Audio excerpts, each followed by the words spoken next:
Welcome to only IAS. स्वागत है आप सभी लोगों का प्रीलिम बूस्टर न्यूज डिस्कशन में। आज है 30 अगस्त 2021। तो आइए देख लेते हैं कि ऐसे कौन से इंपॉर्टेंट आर्टिकल्स हैं जो आज हम कवर करने वाले हैं।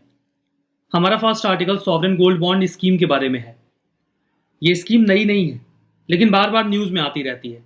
अभी हाल ही में आरबीआई ने अनाउंस किया है सॉवरेन गोल्ड बॉन्ड स्कीम 2021 और 22 के लिए। मतलब इन्हें खरीदा जा सकेगा अगस्त 30 से सितंबर 2021 के बीच में। यह स्कीम 2015 में आई थी। देखिए, इंडिया में लोग सोना खरीदने के बड़े शौकीन होते हैं, लेकिन जितना सोना लोग यहां खरीदते हैं, जितनी खपत है, उतना सोना इंडिया में मिलता नहीं है। तो हमें इंपोर्ट करना पड़ता है।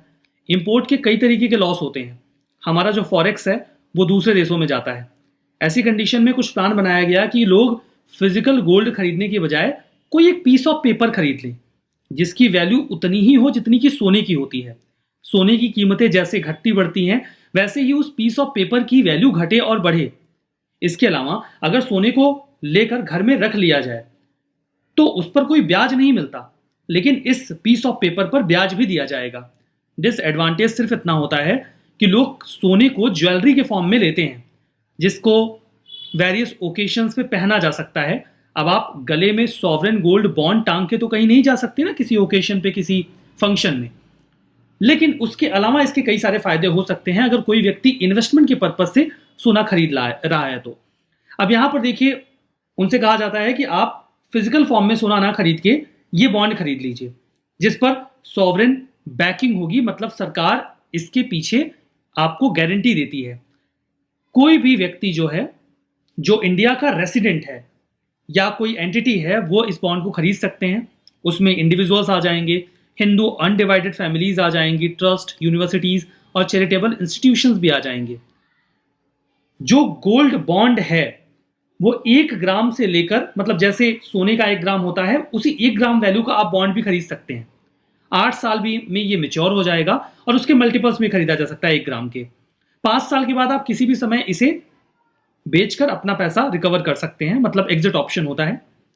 1 ग्राम गोल्ड मिनिमम खरीदना होगा अगर कोई बॉन्ड खरीदना चाहता है इक्विवेलेंट वैल्यू का। 4 केजी मैक्सिमम एक इंडिविजुअल के लिए होगा। 4 केजी हिंदू अनडिवाइडेड फैमिली के लिए भी एक कैप लगा दिया गया है, और कोई ट्रस्ट 20 केजी वैल्यू तक का ये गोल्ड बॉन्ड खरीद सकता है। इंटरेस्ट रेट देखिए 2.5% पर एनम दिया जाएगा, और जो भी इंटरेस्ट मिलेगा उस पर 1961 का जो इनकम टैक्स एक्ट है, जो भी ब्याज बनता है, वो जो टैक्स बनता है उसे देना पड़ेगा। अगर किसी व्यक्ति को लोन लेना है तो आप सोना देकर लोन ले सकते हैं। सिमिलरली उसकी जगह पे आप ये बॉन्ड्स देकर भी कोलैटरल की तरह लोन ले सकते हैं। और जो लोन टू वैल्यू रेशियो होता है, लाइक अगर आपके पास 1 लाख की वैल्यू का गोल्ड है तो आपको लोन 70,000 या 80,000 ही मिलता है। That is loan to value ratio. तो लोन टू वैल्यू रेशियो के जो भी प्रावधान आरबीआई के द्वारा फिजिकल गोल्ड के लिए जारी किए जाते हैं, बिल्कुल वही प्रावधान सॉवरेन गोल्ड बॉन्ड के लिए भी एप्लीकेबल होंगे। तो ये तो सारी बातें हमने समझ ली। हमारा नेक्स्ट आर्टिकल दीपोर बील के बारे में है। एनवायरमेंट मिनिस्ट्री ने अभी हाल ही में दीपोर बील वाइल्ड लाइफ सेंचुरी को, जो कि आसाम में सिचुएटेड है, एक इको सेंसिटिव जोन डिक्लेयर कर दिया है।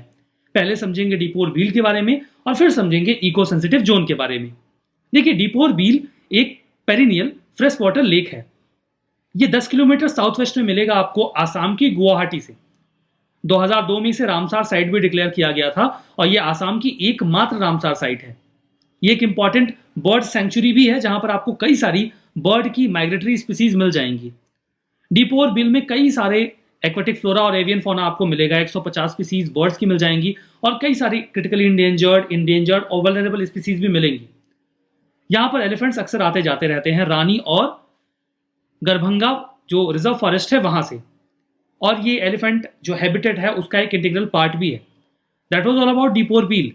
अब बात करते हैं इको सेंसिटिव जोन के बारे में।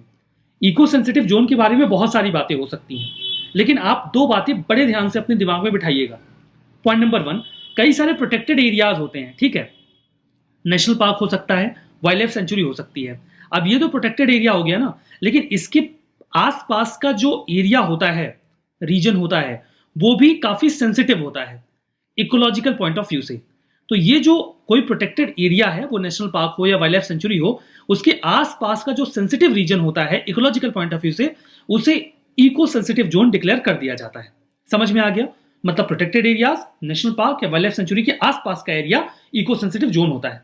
इसे डिक्लेयर किया जाता है इन्वायरमेंट प्रोटेक्शन एक्ट ऑफ 1986 के तहत। ये दोनों पॉइंट्स बड़े ध्यान से दिमाग में रखिएगा, ठीक है। ये इशू होता है या इसे प्रोटेक्ट किया जाता है इन्वायरमेंट प्रोटेक्शन एक्ट ऑफ 1986 के तहत।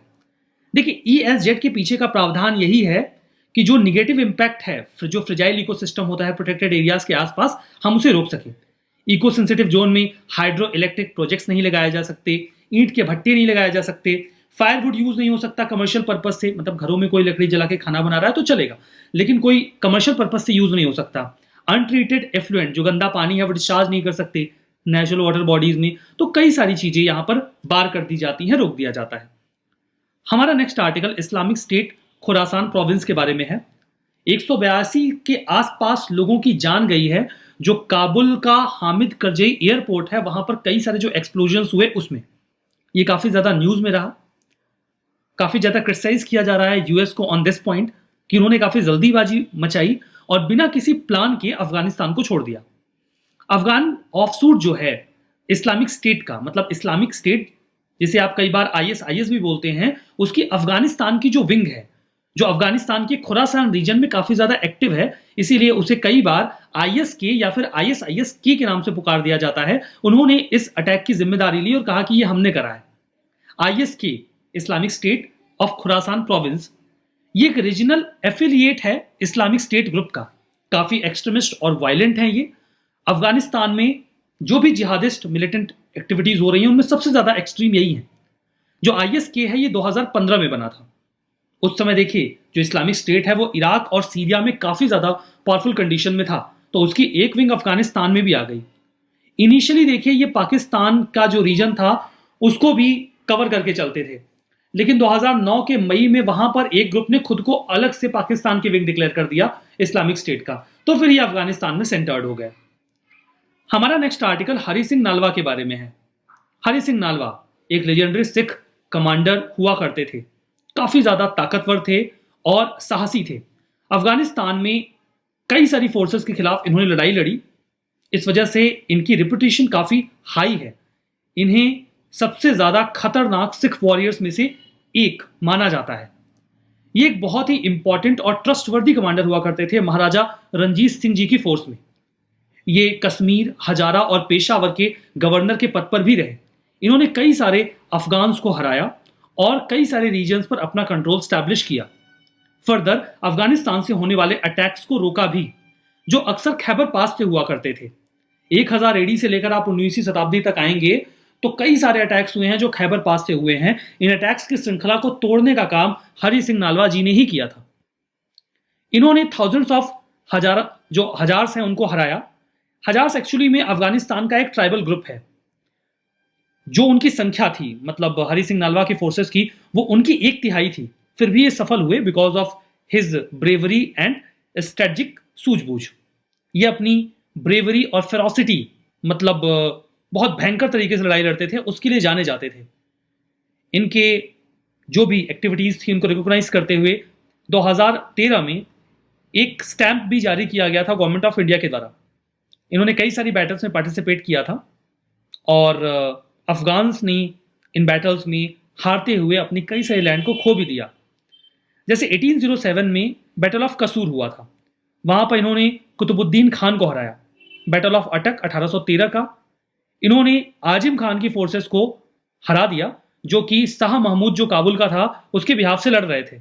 इस तरीके से दुरानी पठान को हराने का एक सिलसिला शुरू हुआ और एक फर्स्ट मेजर विक्ट्री जो सिख कम्युनिटी थी उसे मिली।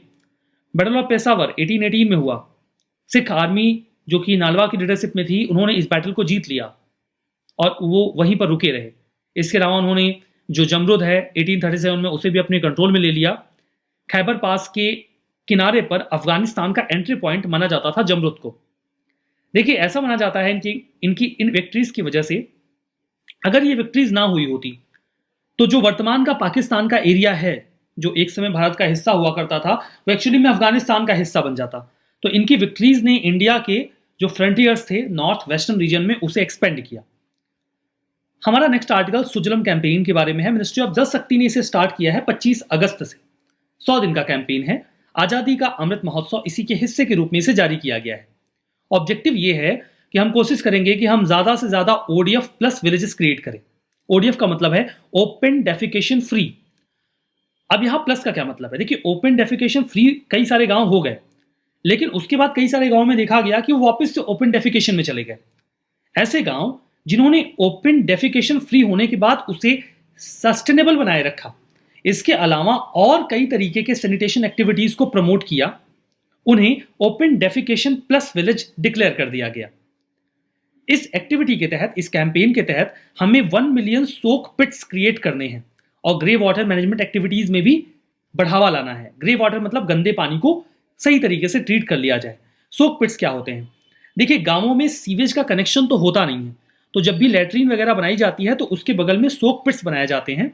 ये जो भी सीवेज का पानी होता है या सेप्टिक टैंक की तरह ये वर्क करता है, उसका पानी यहाँ पर आता है और वो धीमे धीमे मिट्टी की तरह सोख लिया जाता है। तो इस तरीके से ये जो पिट्स हैं ये वर्क करते हैं। यहाँ कई तरीके की एक्टिविटीज होंगी, जैसे कि खुली बैठक या ग्राम सभा जो करंट सिचुएशन को एनालाइज करेगा। रेजोल्यूशंस पास किए जाएंगे कि जो ODF यानी कि ओपन डेफिकेशन फ्री विलेजेस हैं, हम उन्हें सस्टेनेबल बना के रखेंगे और ग्रे वाटर को भी मैनेज करेंगे। 100 दिन का पूरा प्लान है। हम सोक पिट्स कंस्ट्रक्शन एक्टिविटीज को बढ़ावा देंगे। जो भी संख्या जरूरी है सोक पिट्स की, उन्हें कंस्ट्रक्ट किया जाएगा और ये भी कोशिश की जाएगी कि जो नए नए हाउस होल्ड तैयार हो रहे हैं उनके पास टॉयलेट की एक्सेस हो। Grey water domestic waste water होता है, जो हम घरों में पानी इस्तेमाल करते हैं, फिर वो गंदा हो जाता है या फिर ऑफिस बिल्डिंग से निकल के आता है। कई बार ये साफ पानी में मिल जाता है, जिससे साफ पानी खराब हो जाता है। देखिए, हर प्रकार के गंदे पानी को आप ग्रे वाटर बोल सकते हैं, केवल जो टॉयलेट से वेस्ट वाटर आता है उसको छोड़ के। बाकी सब, जैसे shower, sink, bath, dish water या वॉशिंग मशीन का जो पानी होता है, सब इसका ग्रे वाटर का पार्ट मान लिया जाएगा। हमारा next article QSIM tool kit के बारे में है। Union ministry for electronics and information tech ने लॉन्च किया है कंट्री का पहला quantum computer simulator tool kit. Tool kit actually में रिसोर्सेज का कलेक्शन होता है, जिसके बेसिस पे आप डिसाइड करते हैं कि करना क्या है। It is a kind of plan of action. तो यहां पर जो टूल किट होगा वो क्वांटम कंप्यूटिंग के फील्ड में kind of plan of action है, जो क्वांटम कंप्यूटिंग के फील्ड को सिम्युलेट करेगा कि हम इस फील्ड में और बढ़िया काम कर सकें। ये इंडिजीनियसली डेवलप्ड टूल किट है और अपने टाइप का पहला टूल किट है। जैसे क्वांटम कंप्यूटिंग काफी एडवांस फील्ड है कंप्यूटिंग का। क्वांटम कंप्यूटिंग का जो फील्ड है, इसमें जो सब एटॉमिक पार्टिकल्स होते हैं, हम मैथमेटिकल डिस्क्रिप्शंस के माध्यम से उनको स्टडी करते हैं और उनको कंप्यूटिंग के फील्ड में जब इस्तेमाल किया जाता है तो उसे आप क्वांटम कंप्यूटिंग बोल सकते हैं। यहां पर देखिए, ये जो पूरा टूल किट वाला प्लान है, ये आउटकम है एक प्रोजेक्ट का। उस प्रोजेक्ट का नाम है design and development of quantum computer tool kit simulator work bench and capacity building. ये इस प्रोजेक्ट का नाम है और इसी प्रोजेक्ट के आउटकम के तौर पे QSIM टूल किट आया। उद्देश्य बिल्कुल साफ है, इंडिया में हमें जो क्वांटम कंप्यूटिंग है उस संबंध में जो रिसर्च है, जो प्रैक्टिकल प्रोग्रामिंग है, उसे बढ़ावा देना है।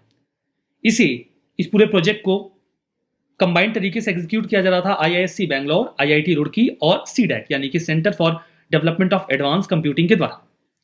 QSIM एक प्लेटफॉर्म की तरह वर्क करेगा जहां पे प्रोग्रामिंग यानी कि क्वांटम कोड, इसके अलावा डिजाइनिंग वगैरह जो रियल क्वांटम हार्डवेयर्स हैं उनको प्रमोट किया जाएगा।